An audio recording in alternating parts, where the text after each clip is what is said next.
Si on a participé à un crime contre l'humanité, on ne peut pas être célébré dans l'espace public.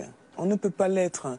Mais quand vous en prenez à Charles de Gaulle, est-ce que vous ne poussez pas le bouchon un petit peu loin? Écoutez, moi je vois Charles de Gaulle avec mon regard d'Africaine. Hein. Oui. Donc la France peut tout à fait décider de le considérer comme un héros. Ah oui, la France libre. Voilà, la France peut considérer... Oui, la France libre dont la capitale était Brazzaville peut tout à fait donc décider de le considérer comme un héros. Il n'en demeure pas moins qu'il est à l'origine d'un grand nombre de crimes aussi. Et c'est important de préciser à quels endroits la société est aujourd'hui divisée. Nous sommes à la veille d'une longue guerre menée par la France aux indépendantistes. Une guerre qui n'osera jamais dire son nom.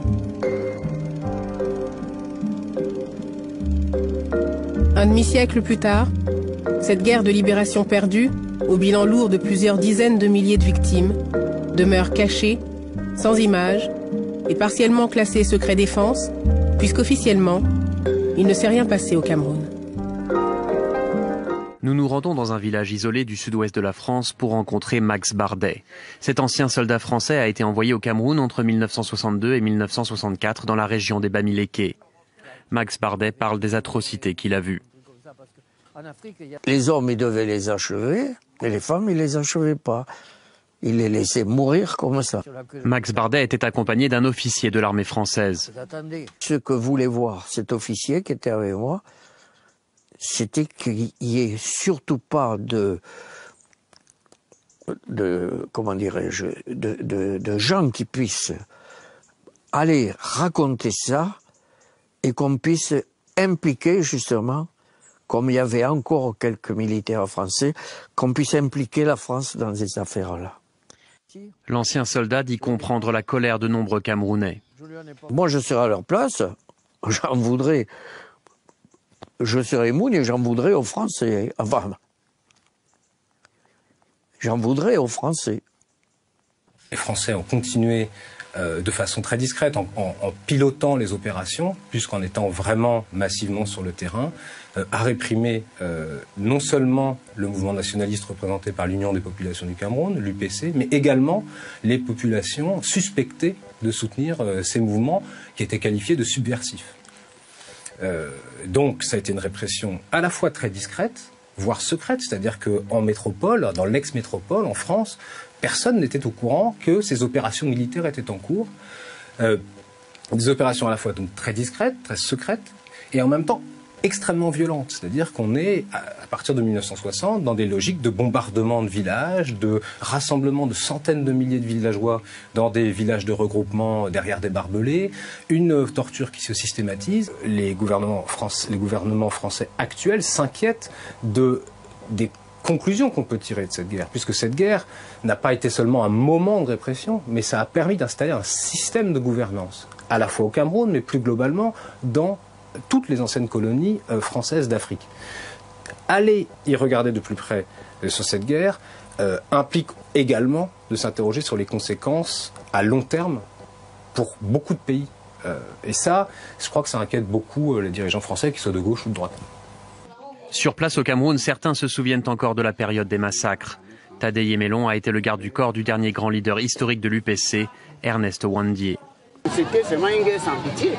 Ils bombardaient sans connaître même si c'est un homme ou c'est un enfant. Ils bombardaient ça.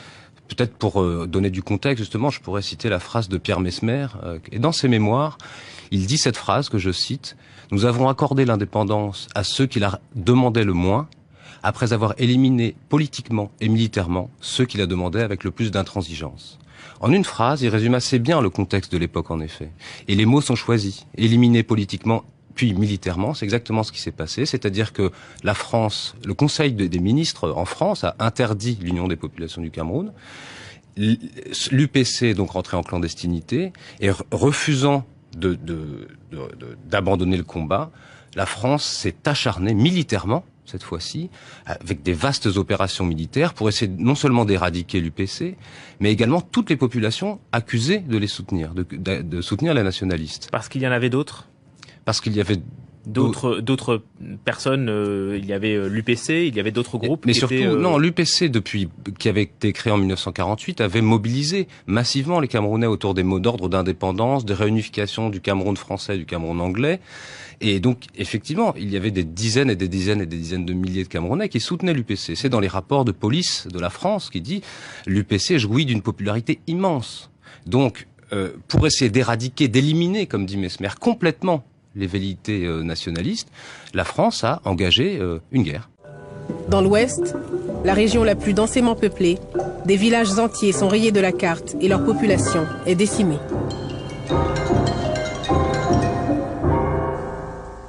Même après l'indépendance, même après 60, ils ont toujours bombardé. Mais les bombes, c'était presque tous les jours. Pas aux mêmes endroits. On pouvait déverser à Bamenjou aujourd'hui, demain c'est à Bouda, après-demain c'est à Bangou. C'est comme ça. Là où c'est dur, ils ne déversaient pas pour rien. C'est là où la guerre chauffait, ils viennent déverser.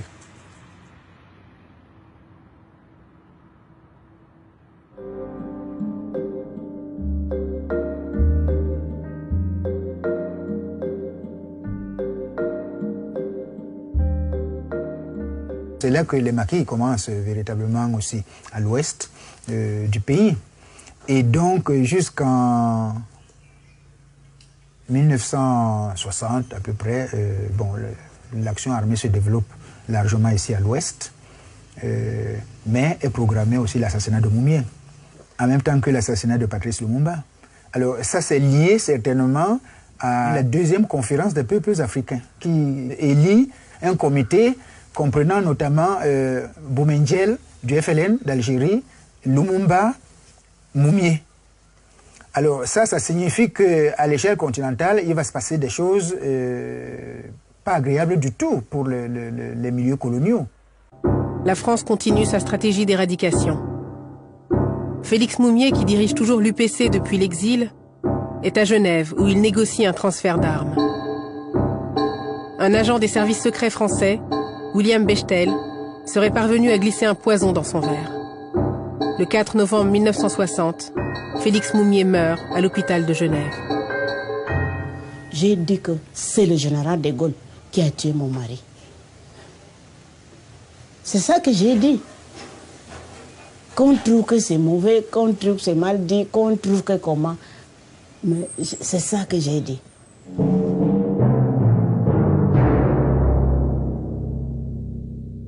On a toute une série d'opérations qui vont du ratissage et du bouclage dans les années 60, en 1960, février 60, mars 60, mars 60 encore une fois, avec des noms comme Charlie, Echo, Épervier, Martinet, Gold, Juliette, etc. Il y a des opérations tant terrestres que par aviation.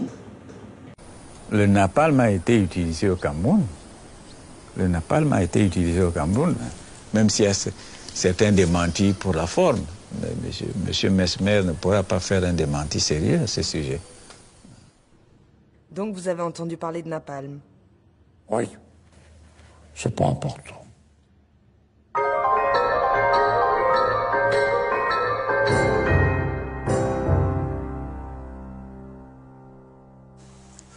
Nous, on disait que c'était l'acide. C'est le nom que nous, on connaissait. Il déverse l'acide sur les gens. Parce que quand ça verse, ça te brûle.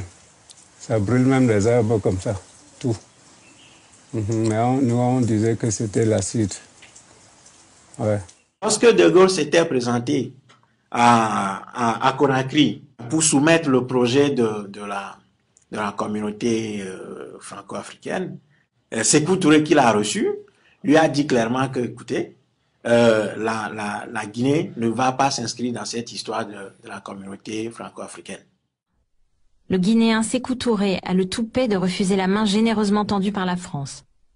Par un discours courageux et exalté, Sékou affirme sa volonté d'indépendance au nez et à la barbe du général de Gaulle, dont le moins qu'on puisse dire est qu'il prend très très mal l'affront.